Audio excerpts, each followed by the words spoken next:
Welcome to MWEB's Entrepreneur Zone. Today I've got Jen with me from Adventure Bootcamp for Women. Welcome, Jen. Thanks, Paul. Tell us a bit more about your business. So what we do is we have an outdoor fitness program for ladies.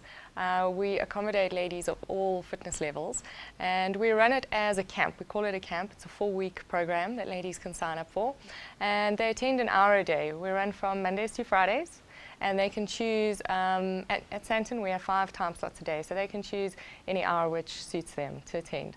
And basically, yeah, we give them a good workout, but at the same time we try and make it as fun as possible and as social as possible. So they come every single day that they're there, they're going to be doing something completely different. We use a variety of equipment, but mostly we try and keep it, to using the natural environment, the obstacles that are around us, keeping it fun, keeping it light, keeping it varied, including things on some days like ropes or therabands, balls, mat work, just to keep it, keep it functional. Keep them interested, of course, and buddy work, games, mat work, running, obstacles, whatever we sort of feel like is going for the day. And of course they'll cry every time we mention that they have to do more hill sprints. How did you get into this? It was quite by fluke, really. I come from a corporate background, and I'd always just had a real passion for fitness and training, and I started to get really disillusioned with the corporate world. It just felt very sort of empty and meaningless to me. So I started to study fitness training part-time, just to supplement my own sort of interests. And I just got to a point where luckily preparation met opportunity, and I found a flyer for Adventure Bootcamp. And I just knew from the moment I saw the flyer that it was for me. I just knew that this is what I want to do for the rest of my life. And it's a change going from the corporate world into starting your own business? It's quite a risk. It's very scary. My family thought I was completely off my rocker. The company where I was working at the time thought I'd completely lost the plot. They felt that I'd spent so much time and energy in my career that I'd be throwing it all away. And obviously you do have those same fears, but I had gotten to the point as well where I just knew that if I didn't make a change now, I was going to be unhappy for the rest of my life. And it was quite a late stage to make a change. But as I say, luckily I was already prepared, and it just needed that big leap. You chose to buy a franchise or buy into a franchise. Tell us about your experience in that, and what advice would you give to anyone else looking to purchase a franchise? Look, for me it's been a very positive experience because I was coming from such a different background that I really had no idea. If I had tried to do this on my own, I would have failed without a doubt. The franchises provided a really solid platform for us. They did the research. They already had everything up and running. They had a good, solid website.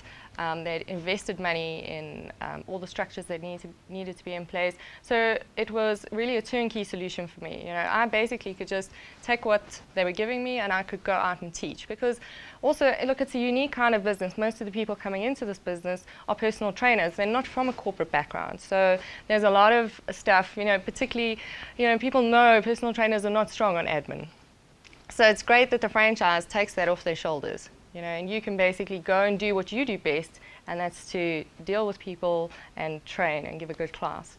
So obviously there are some admin things that come into play that you do eventually have to get involved in, but the franchise has just been amazing in terms of providing everything that we need and continually educating us as well. It's a company for women, run by women. So women also understand each other, in a certain way. So it helps that as a group of women, we can get together a few times a year, we can hash out some new ideas and take it from there. So they also do that, even though a lot of the franchises are spread out all over the country, they provide opportunities for us to get together and to, work through some things that we might need to know.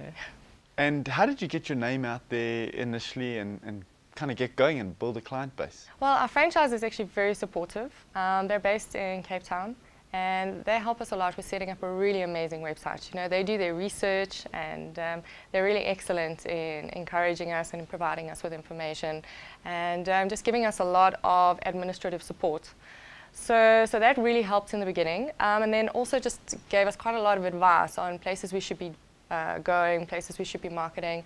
And look, it's quite a unique type of business, so obviously the best places to be is where your target market is. So we would spend a lot of time at like expos for, like wedding expos and the look and feel good type expos and those sorts of things. Also at being visible at all the sporting events, at the runs, the park runs and the cycling events and so on. And it's very much a people-based business. Absolutely, yeah. How do you build a relationship with your clients when you're having to inflict some pain on them? Well, it's quite funny because they actually enjoy it in a way. It's great for me because I have a daily relationship with them. I see them every single day. Some of them I see more often than members of my family, because they've been with me since 2009, since when I started. And it's impossible not to develop a relationship when you see someone so regularly, and even the less regular ones.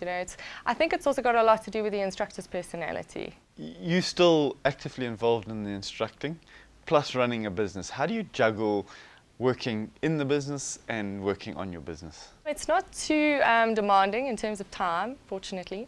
So, well, in terms of the business side of things, we spend a little bit of time marketing. There's a little bit of administration, but as I mentioned, our franchise head office in Cape Town does provide us with a lot of support. And I actually have one key lady, we call her our camp manager, and she actually does a lot. She is just my absolute, I love her to bits, Jade. She does all the phone calls, she does all the registrations and all that kind of thing. So from a trainer perspective, it's the best world you could think of, because you don't have to deal with the payments, you don't have to deal with phoning people to follow up on issues, you don't have to check medical reports. All of that gets done at the central point and gets fed through to you, and all you have to do is review it and make sure that it all still makes sense. So, and then obviously the teaching of the classes is my priority, because I want to make sure that the ladies are getting a good experience. And so that's where I spend most of my energy, in planning the classes and preparing for them, being available to them if they're phoning or asking questions. And then a little bit of marketing, obviously, as well. The fitness industry, the health and fitness industry, is a big industry, but it's also quite a competitive one, and one that there are big brands playing in that space that you have to find your way against. How have you managed that? I think because our offering is so unique, particularly when we first launched as Adventure Boot Camp, there was nothing like what we were offering in the market. So it was quite easy at first to tempt the ladies away and to say, look, do you really want to be indoors working in a gym, air-conditioned environment? You've just spent the whole day in the office sitting in an air-conditioned environment. We live in this beautiful sunny country.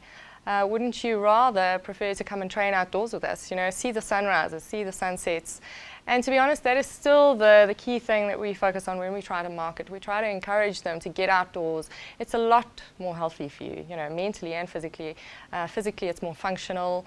Your body was designed to work on grass and ground and around, natural obstacles. You weren't designed to run on a treadmill for 20 minutes a day and then, go and sit statically on a metal machine. That it sort of defies logic as to why we think that is the ideal thing for our bodies. You certainly do get results with both, but I think that the most balanced results come from the program that we offer. How do you cope when the weather doesn't play along? That can be a challenge, and I can tell you that winter is rough, particularly the morning classes. But our ladies are amazing, and once they get started, you soon forget about the weather. You get there in the mornings in the winter and it's very, very cold. Joburg has those icy winters.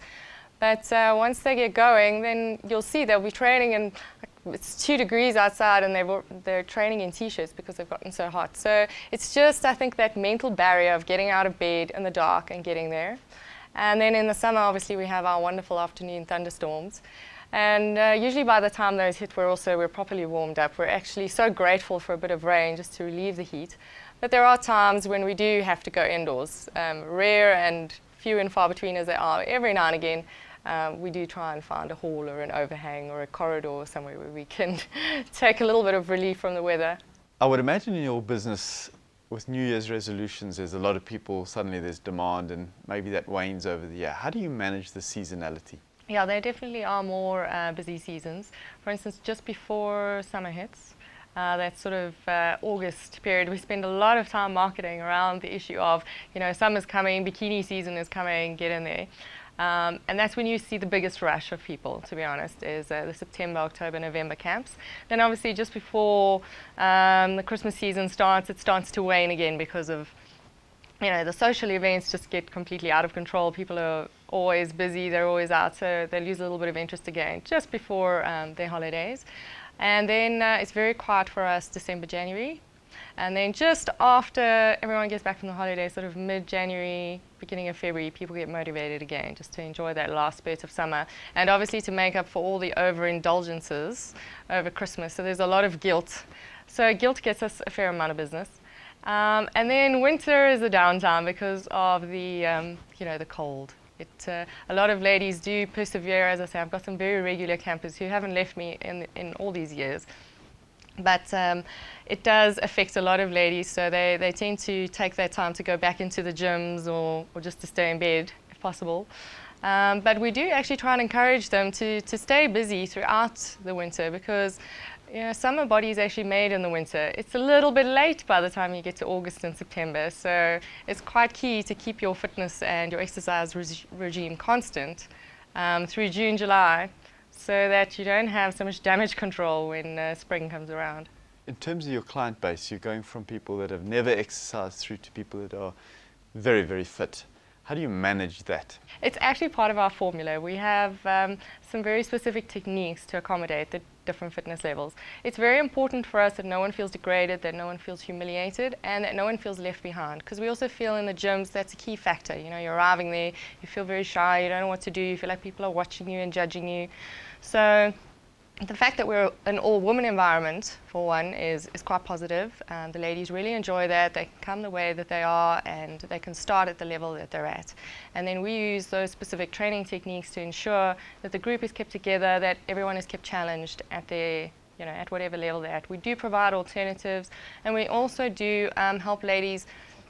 We do have some ladies arriving who might have like a pre-existing injury, like a shoulder injury or a knee injury or a little ankle that niggles or something like that. We'll be aware of that ahead of time because of the medical notes that we receive, and we'll try to work as closely around that as possible. Also giving them alternatives, encouraging them, avoid this, rather do that, and also trying to include some exercises that would strengthen the areas that they're struggling with.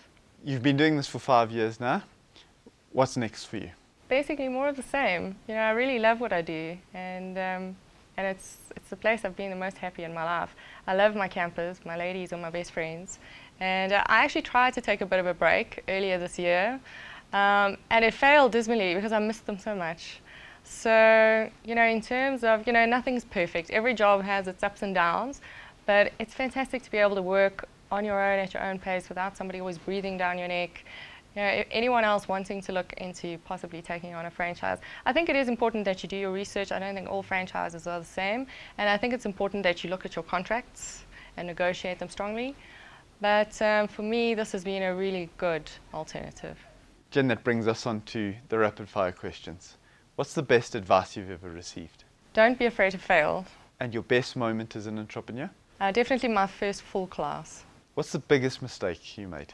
I think for me it was not negotiating my contracts hard enough. What do you look for in people that you work with? Loyalty, commitment, and I love people. What does an entrepreneur need to be successful?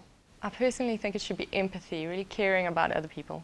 What inspires you as a small business owner? That feeling of being able to see the results that my ladies achieve. And what would you do differently? I wish I'd started earlier. What makes South Africa a good place to run a small business? I think it's still quite a flexible environment. And what keeps you up at night? My cat usually, but if it's not my cat, then it's wondering how I can do things better. And what gets you going in the morning? Knowing that I'm going to be going out there and seeing all my campers, my best friends. Jen, thank you very much. Thank you very much, Paul. And thank you. We look forward to the coming weeks. We will bring you further South African entrepreneurs. I'm Paul Hobden. Thank you and goodbye.